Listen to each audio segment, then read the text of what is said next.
Hello, welcome to সহজ study. আজকে আবারও ইভিএসের কিছু গুরুত্বপূর্ণ প্রশ্নপত্র নিয়ে আসলাম এবং এগুলি প্রাইমারি টেটের জন্য খুবই গুরুত্বপূর্ণ। এটা ইভিএসের 36 নম্বর ক্লাস এবং এর আগে 35টি ক্লাস হয়ে গিয়েছে। তোমরা যারা সেই ক্লাসগুলি দেখোনি তারা অবশ্যই আমাদের চ্যানেলে প্লেলিস্ট করা আছে, তোমরা সেই ক্লাসগুলি দেখে নিও এবং আজকের ক্লাসটা তোমরা সবাই কন্টিনিউ করতে থাকো এবং প্রশ্নগুলির অ্যান্সার করতে থাকো। আজকের ক্লাসের প্রথম প্রশ্ন, বাতাসের যে উপাদানটি সাধারণত উদ্ভিদ প্রাণী সরাসরি গ্রহণ করতে পারে না সেটি কি? তাহলে প্রথম প্রশ্নে কি বলা হয়েছে, বাতাসের যে উপাদানটি সাধারণত উদ্ভিদ ও প্রাণী সরাসরি গ্রহণ করতে পারে না সেটি কি? অপশানগুলিতে বলা হয়েছে অক্সিজেন, নাইট্রোজেন, কার্বন ডাইঅক্সাইড ও কোনোটি নয়। তাহলে 1 নম্বর প্রশ্নের জন্য নিচের কোন অপশানটি এখানে সঠিক হবে? বাতাসের যে উপাদানটি সাধারণত উদ্ভিদ ও প্রাণী সরাসরি গ্রহণ করতে পারে না সেটি কি? তাহলে 1 নম্বর প্রশ্নের জন্য নিচের কোন অপশানটি এখানে সঠিক হচ্ছে? অক্সিজেন, নাইট্রোজেন, কার্বন ডাইঅক্সাইড ও কোনোটিই নয়। তাহলে সঠিক আনসার কোনটি? সঠিক আনসারটি হচ্ছে নাইট্রোজেন। তাহলে নাইট্রোজেন সাধারণত উদ্ভিদ ও প্রাণী সরাসরি গ্রহণ করতে পারে না। নেক্সট প্রশ্ন, মনুষ্যসৃষ্ট পরিবেশের বিপর্যয় কোনটি? 2 নম্বর প্রশ্নে কী বলা হচ্ছে, মনুষ্যসৃষ্ট পরিবেশের বিপর্যয় কোনটি? অম্লবৃষ্টি, অগ্ন্যুৎপাত, ভূমিকম্প ও পারমাণবিক বিস্ফোরণ। 2 নম্বর প্রশ্নের জন্য নিচের কোন অপশানটি এখানে তাহলে সঠিক হবে? মনুষ্যসৃষ্ট পরিবেশের বিপর্যয় নিচের কোনটি? অপশানগুলিতে দেওয়া আছে অম্লবৃষ্টি, অগ্ন্যুৎপাত, ভূমিকম্প ও পারমাণবিক বিস্ফোরণ। 2 নম্বর প্রশ্নের জন্য নিচের কোন অপশানটি এখানে সঠিক হবে? সঠিক অ্যান্সার তাহলে কোনটি? সঠিক অ্যান্সারটি হচ্ছে পারমাণবিক বিস্ফোরণ। মনুষ্যসৃষ্ট পরিবেশের বিপর্যয় কি? সেটা হচ্ছে পারমাণবিক বিস্ফোরণ। নেক্সট প্রশ্ন, 3 নম্বর প্রশ্নে কি বলেছে, বাঁধাকপি প্রকৃতপক্ষে ড্যাশ এবং ফুলকপি প্রকৃতপক্ষে ড্যাশ। 3 নম্বর প্রশ্নের জন্য নিচের কোন অপশানটি এখানে সঠিক হচ্ছে? অপশানগুলিতে কী দেওয়া আছে? প্রথমে বলা হয়েছে পাতা ও ফুল, পাতা ও পাতা, সিতে বলা হয়েছে মুকুল ও মুকুল, ডিতে বলা হয়েছে কাণ্ড ও মুকুল। তাহলে বাঁধাকপি প্রকৃতপক্ষে সেটি পাতা না ফুল, না ফুলকপি সেটি পাতা না ফুল? তাহলে নিচের কোন অপশানগুলি এখানে সঠিক হবে 3 নম্বর প্রশ্নের জন্য? বাঁধাকপি একটি ফুল, ফল না পাতা, না আর ফুলকপি ফুল, ফল না পাতা? তাহলে নিচের কোন অপশান দুটি, কোন জোড়া দুটি নিচের অপশানটির মধ্যে সঠিক 3 নম্বর প্রশ্নের জন্য? সঠিক অ্যান্সারটি হচ্ছে মুকুল ও মুকুল। তাহলে বাঁধাকপি প্রকৃতপক্ষে মুকুল ও ফুলকপি প্রকৃতপক্ষে মুকুল। নেক্সট প্রশ্ন, নিম্নলিখিতের মধ্যে কোনটি নাইট্রোজেন সংবর্ধনকারী অণুজীব নয়? 4 নম্বর প্রশ্নে কি বলা হয়েছে, নিম্নলিখিতদের মধ্যে কোনটি নাইট্রোজেন সংবর্ধনকারী অণুজীব নয়?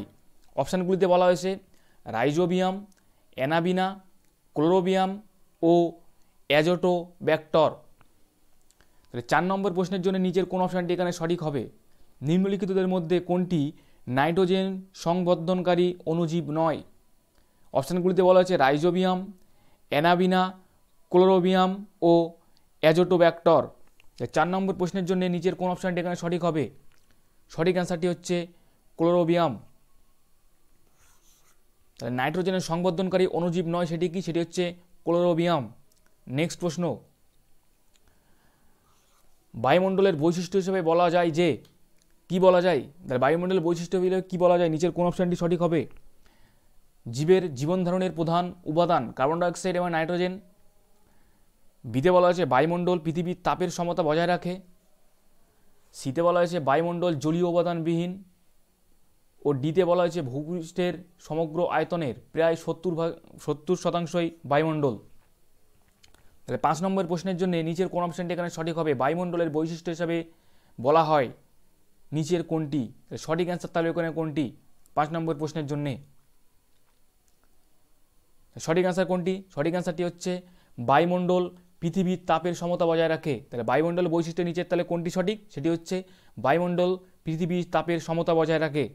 নেক্সট প্রশ্ন, বিট হলো কোন জাতীয় খাদ্য? 6 নম্বর প্রশ্নে কি বলা হয়েছে, বিট কোন জাতীয় খাদ্য? অপশানগুলিতে কি বলা হয়েছে গ্লুকোজ, সুক্রোজ, ল্যাকটোজ ও গ্লাইকোজেন। 6 নম্বর প্রশ্নের জন্য নিচের কোন অপশানটি এখানে সঠিক হবে? বিট কোন জাতীয় খাদ্য? গ্লুকোজ, সুক্রোজ, ল্যাকটোজ ও গ্লাইকোজেন। এবং এগুলি প্রাইমারি টেটের জন্য খুবই গুরুত্বপূর্ণ, এক্সামে আসার মতো প্রশ্ন। তোমরা প্রশ্নগুলি অ্যান্সার করতে থাকো এবং ক্লাসটি কন্টিনিউ করতে থাকো। 6 নম্বর প্রশ্নের জন্য নিচের কোন অপশানটি সঠিক হবে? সঠিক অ্যান্সারটি হচ্ছে সুক্রোজ। নেক্সট প্রশ্ন, কলস উদ্ভিদ। 7 নম্বর প্রশ্নে কি বলা হচ্ছে? কলস উদ্ভিদ বা নেপেনকেস, এটি বলা হয়েছে ছোট হুক দিয়ে মুখ ঢেকে রাখে। বিতে বলা হয়েছে ভারতে পাওয়া যায় না, চতুরভাবে ফাঁদে ফেলে এবং ব্যাঙ, পোকামাকড়, ইঁদুর খায়। দ্বিতীয় বলা হয়েছে কীটপতঙ্গকে আকর্ষণ করার জন্য উচ্চ পিচের শব্দ নির্গত করে। 7 নম্বর প্রশ্নের জন্য নিচের কোন অপশনটি এখানে সঠিক হবে? কলস উদ্ভিদ। নিচের কোনটি হবে সঠিক? এগুলি খুবই ইম্পর্টেন্ট, এক্সামে আসার মতো প্রশ্ন। 7 নম্বর প্রশ্নের জন্য নিচের কোন অপশনটি এখানে সঠিক হবে? সঠিক অ্যান্সারটি হচ্ছে চতুরভাবে ফাঁদে ফেলে ব্যাঙ এবং পোকামাকড় ও ইঁদুর খায়। নেক্সট প্রশ্ন, পুষ্টিকর পদার্থ বেশি মাত্রায় জলে ভিজলে যে দূষণ হয় তাকে কি দূষণ বলে? 8 নম্বর প্রশ্নে কি বলা হয়েছে? পুষ্টিকর পদার্থ বেশি মাত্রায় মিশলে যে দূষণ হয় তাকে কি দূষণ বলে?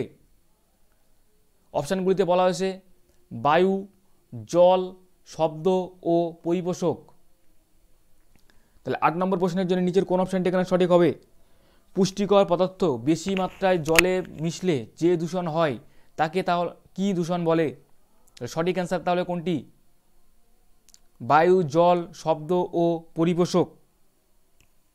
সঠিক অ্যান্সারটি হচ্ছে পরিপোষক।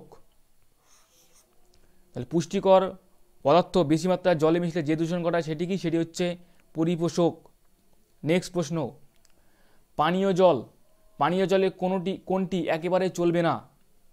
তাহলে 9 নম্বর প্রশ্নে কি বলা হয়েছে? পানীয় জলে কোনটি একেবারে চলবে না? ম্যাগনেসিয়াম লবণ, সোডিয়াম লবণ, দ্রবীভূত কার্বন ডাইঅক্সাইড ও ক্ষতিকর ব্যাকটেরিয়া। তাহলে 9 নম্বর প্রশ্নের জন্য নিচের কোন অপশানটি এখানে সঠিক হবে? পানীয় জলে কোনটি একেবারেই থাকা চলবে না? অপশানগুলিতে বলা হয়েছে ম্যাগনেসিয়াম লবণ, সোডিয়াম লবণ, দ্রবীভূত কার্বন ডাইঅক্সাইড ও ক্ষতিকর ব্যাকটেরিয়া। এবং এগুলি খুবই ইম্পর্টেন্ট, এক্সামে আসার মতো প্রশ্ন। তোমরা সবাই ক্লাসটি কন্টিনিউ করতে থাকো ও অ্যান্সার করতে থাকো, এবং ক্লাসটি যদি ভালো লেগে থাকে অবশ্যই একটি লাইক করে দিও। সঠিক অ্যান্সার কোনটি? সঠিক অ্যান্সারটি হচ্ছে ক্ষতিকর ব্যাকটেরিয়া। নেক্সট প্রশ্ন, অক্সিলোফাইট জন্মায় কোথায়? 10 নম্বর প্রশ্নে কি বলা হয়েছে? অক্সিলোফাইট জন্মায় অম্ল মাটিতে, বালি মাটিতে, পাথুরে মাটিতে ও লবণাক্ত মাটিতে। 10 নম্বর প্রশ্নের জন্য নিচের কোন অপশানটি এখানে সঠিক হবে তাহলে? অক্সিলোফাইট জন্মায় কোথায়? অম্ল মাটি, বালি মাটি, পাথুরে মাটি ও লবণাক্ত মাটি। সঠিক অ্যান্সার কোনটি 10 নম্বর প্রশ্নের জন্যে? তোমরা সবাই অ্যান্সার করতে থাকো। সঠিক অ্যান্সারটি হচ্ছে অম্ল মাটিতে। তাহলে অক্সিলোফাইট কোথায় জন্মায়? সেটি হচ্ছে অম্ল মাটিতে। নেক্সট প্রশ্ন, কোনটি জীবকোষের অন্যতম উপাদান? অক্সিজেন, ফ্যাটি অ্যাসিড, কার্বোহাইড্রেট ও কোনোটিই নয়। তবে 11 নম্বর প্রশ্নে কি বলা হয়েছে? কোনটি জীবকোষের অন্যতম উপাদান? অপশানগুলিতে বলা হয়েছে অক্সিজেন, ফ্যাটি অ্যাসিড, কার্বোহাইড্রেট ও কোনোটিই নয়। তাহলে 11 নম্বর প্রশ্নের জন্য নিচের কোন অপশানটি এখানে সঠিক হবে? সঠিক অ্যান্সার তাহলে কোনটি? কোনটি জীবকোষের অন্যতম উপাদান? সঠিক অ্যান্সারটি হচ্ছে কার্বোহাইড্রেট। কোনটি জীবকোষের অন্যতম উপাদান? সেটি হচ্ছে কার্বোহাইড্রেট। নেক্সট প্রশ্ন, পরিবেশের সবজি উদ্ভিদকে কি বলে? তাহলে 12 নম্বর প্রশ্নে কি বলা হয়েছে? পরিবেশের সবজি উদ্ভিদকে কি বলে? উৎপাদক, বিয়োজক, পরিবর্তক, খাদক। তাহলে 12 নম্বর প্রশ্নের জন্য নিচের কোন অপশানটি তাহলে সঠিক হচ্ছে? এবং এগুলি প্রাইমারি টেটের জন্য খুবই গুরুত্বপূর্ণ, এক্সামে আসার মতো প্রশ্ন। তোমরা প্রশ্নগুলির অ্যান্সার করতে থাকো। পরিবেশের সবজি উদ্ভিদকে কি বলে? উৎপাদক, বিয়োজক, পরিবর্তক ও খাদক। সঠিক অ্যান্সার এখানে কোনটি? সঠিক অ্যান্সারটি হচ্ছে উৎপাদক। পরিবেশে সবুজ উদ্ভিদকে কি বলে, সেটি হচ্ছে উৎপাদক। নেক্সট প্রশ্ন, সবুজ বিপ্লবের জনক কে? 13 নম্বর প্রশ্নে কি বলা হয়েছে, সবুজ বিপ্লবের জনক কে? ডারউইন, নরম্যান বোরলক, স্বামী কৃষ্ণনাথ বা কেউ নয়? 13 নম্বর প্রশ্নের জন্য নিচের কোন অপশানটি এখানে সঠিক হবে? সবুজ বিপ্লবের জনক কে? ডারউইন, নরম্যান বোরলক, স্বামী কৃষ্ণনাথ বা কেউই নন? 13 নম্বর প্রশ্নের জন্য নিচের কোন অপশানটি তাহলে এখানে সঠিক হবে? সঠিক অ্যান্সার তাহলে কোনটি? সঠিক অ্যান্সার হচ্ছে নরম্যান বোরলক, সবুজ বিপ্লবের জনক।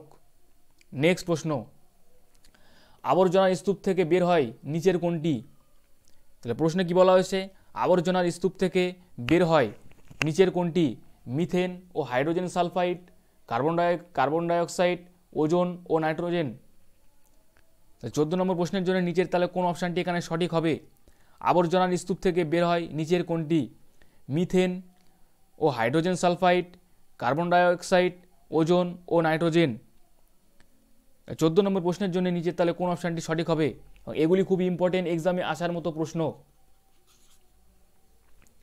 সঠিক অ্যান্সারটি হচ্ছে মিথেন ও হাইড্রোজেন।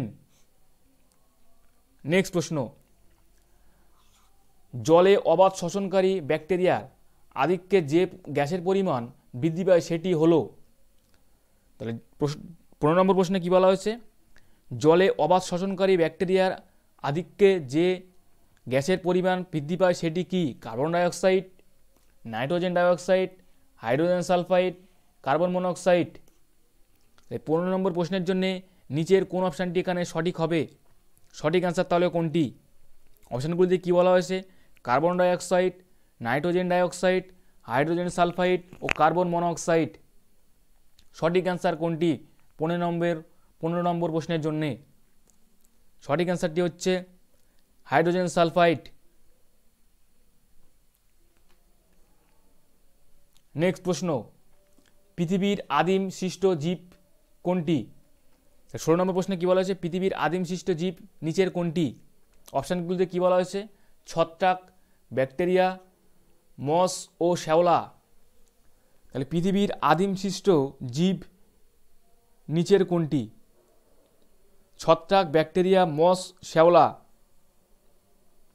16 নম্বর প্রশ্নের জন্য নিচের কোন অপশানটি এখানে তাহলে সঠিক হবে?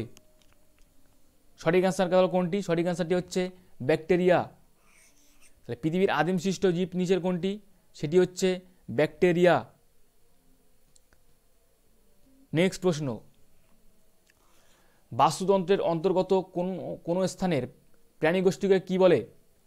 তাহলে 17 নম্বর প্রশ্নে কি বলা হয়েছে, বাস্তুতন্ত্রের অন্তর্গত কোন স্থানের প্রাণীগোষ্ঠীকে কি বলে? Benthos, Flora, nekton, ফনা। 17 নম্বর প্রশ্নের জন্য নিচের কোন অপশানটি তাহলে সঠিক হবে? বাস্তুতন্ত্রের অন্তর্গত কোন স্থানের প্রাণীগোষ্ঠীকে নিচের কোনটিকে বলে? সঠিক অ্যান্সার তাহলে কোনটি? সঠিক অ্যান্সারটি হচ্ছে ফনা।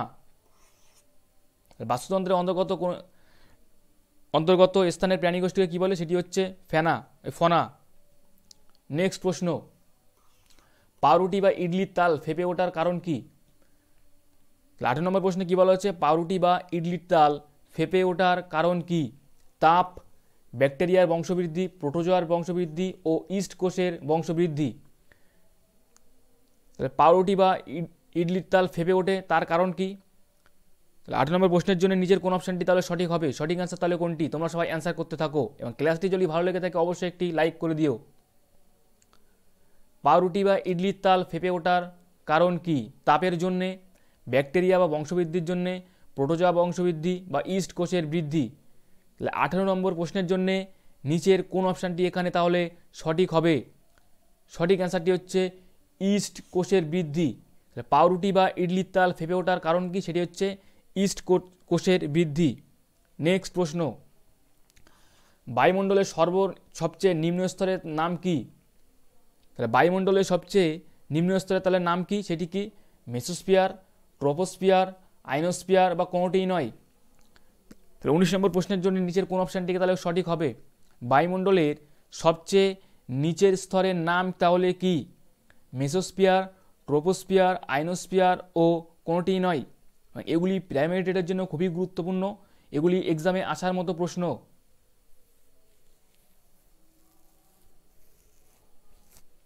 সঠিক অ্যান্সার তাহলে কোনটি? সঠিক অ্যান্সার হচ্ছে ট্রোপোস্ফিয়ার। বায়ুমণ্ডলের সবচেয়ে নিম্ন স্তরের নাম কি? সেটি হচ্ছে ট্রোপোস্ফিয়ার। নেক্সট প্রশ্ন, জল, জলজ সম্পদ ও জলজ উদ্ভিদ ও প্রাণীর ধারক ও বাহক নিচের কোনটি? 20 নম্বর প্রশ্নে কি বলা হয়েছে? জল, জলজ সম্পদ, জলজ উদ্ভিদ, প্রাণীর ধারক ও বাহক নিচের কোনটি? বায়ুমণ্ডল, শিলামণ্ডল, বায়ুমণ্ডল, জীবমণ্ডল। তাহলে 21 নম্বর প্রশ্নের জন্য নিচের কোন অপশানটি তাহলে সঠিক হবে? অপশানগুলিতে বলা হয়েছে বায়ুমণ্ডল, শিলামণ্ডল, বায়ুমণ্ডল ও জীবমণ্ডল। তাহলে 20 নম্বর প্রশ্নের জন্য নিচের কোন অপশানটি এখানে সঠিক হবে? সঠিক অ্যান্সারটি হচ্ছে বায়ুমণ্ডল। নেক্সট প্রশ্ন, পৃথিবীর সবচেয়ে বড় বৃষ্টি অরণ্য কোথায় রয়েছে? 21 নম্বর প্রশ্নে কি বলা হয়েছে? পৃথিবীর সবচেয়ে বড় বৃষ্টি অরণ্য কোথায় রয়েছে? দক্ষিণ আমেরিকায়, রাশিয়ায়, জাপানে ও ভারতে। তাহলে 21 নম্বর প্রশ্নের জন্য নিচের কোন অপশানটি এখানে সঠিক হবে? পৃথিবীর সবচেয়ে বড় বৃষ্টি অরণ্য রয়েছে কোথায়? দক্ষিণ আমেরিকায়, রাশিয়ায়, জাপানে ও ভারতে। সঠিক অ্যান্সার কোনটি? তোমরা সবাই অ্যান্সার করতে থাকো। সঠিক অ্যান্সারটি হচ্ছে দক্ষিণ আমেরিকায়। পৃথিবীর সবচেয়ে বড় বৃষ্টি অরণ্য কোথায় রয়েছে? সেটি হচ্ছে দক্ষিণ আমেরিকায়। নেক্সট প্রশ্ন, জলের সুস্থায়ী সংরক্ষণ ব্যবস্থাকে কি বলা হয়? তাহলে 22 নম্বর প্রশ্নে কি বলা হয়েছে? জলের সুস্থায়ী সংরক্ষণ ব্যবস্থাকে কি বলা হয়? লাল বিপ্লব, সবুজ বিপ্লব, নীল বিপ্লব ও হলুদ বিপ্লব। তাহলে 22 নম্বর প্রশ্নের জন্য নিচের কোন অপশানটি এখানে সঠিক হবে? জলের সুস্থায়ী সংরক্ষণ ব্যবস্থাকে কি বলা হয়? লাল বিপ্লব, সবুজ বিপ্লব, নীল বিপ্লব ও হলুদ বিপ্লব। তাহলে 22 নম্বর প্রশ্নের জন্য নিচের কোন অপশানটি তাহলে সঠিক হবে? সঠিক অ্যান্সারটি হচ্ছে নীল বিপ্লব। তাহলে জলের সুস্থায়ী সংরক্ষণ ব্যবস্থাকে তাহলে কি বলা হয়? নীল বিপ্লব বলা হয়। নেক্সট প্রশ্ন, নিচের কোনটি নগ্নবীজি উদ্ভিদ? 23 নম্বর প্রশ্নে কি বলা হয়েছে? নিচের কোনটি নগ্নবীজি উদ্ভিদ? আম, পাট, ধান, সাইকাস। 23 নম্বর প্রশ্নের জন্য নিচের কোন অপশানটি এখানে সঠিক হবে? নিচের কোনটি নগ্নবীজি উদ্ভিদ? এবং এগুলি প্রাইমারি টেটের জন্য খুবই গুরুত্বপূর্ণ এবং এক্সামে আসার মতো প্রশ্ন। তোমরা ক্লাসটি দেখতে থাকো এবং অ্যান্সার করতে থাকো। যদি ক্লাসটি ভালো লেগে থাকে অবশ্যই একটি লাইক করে দিও। নিচের কোনটি নগ্নবীজি উদ্ভিদ? অপশানগুলিতে দেওয়া আছে আম, পাট, ধান ও সাইকাস। 23 নম্বর প্রশ্নের জন্য নিচের কোন অপশানটি তাহলে সঠিক হবে? সঠিক অ্যান্সারটি হচ্ছে সাইকাস। তাহলে নগ্নবীজি উদ্ভিদ কি? সেটি হচ্ছে সাইকাস।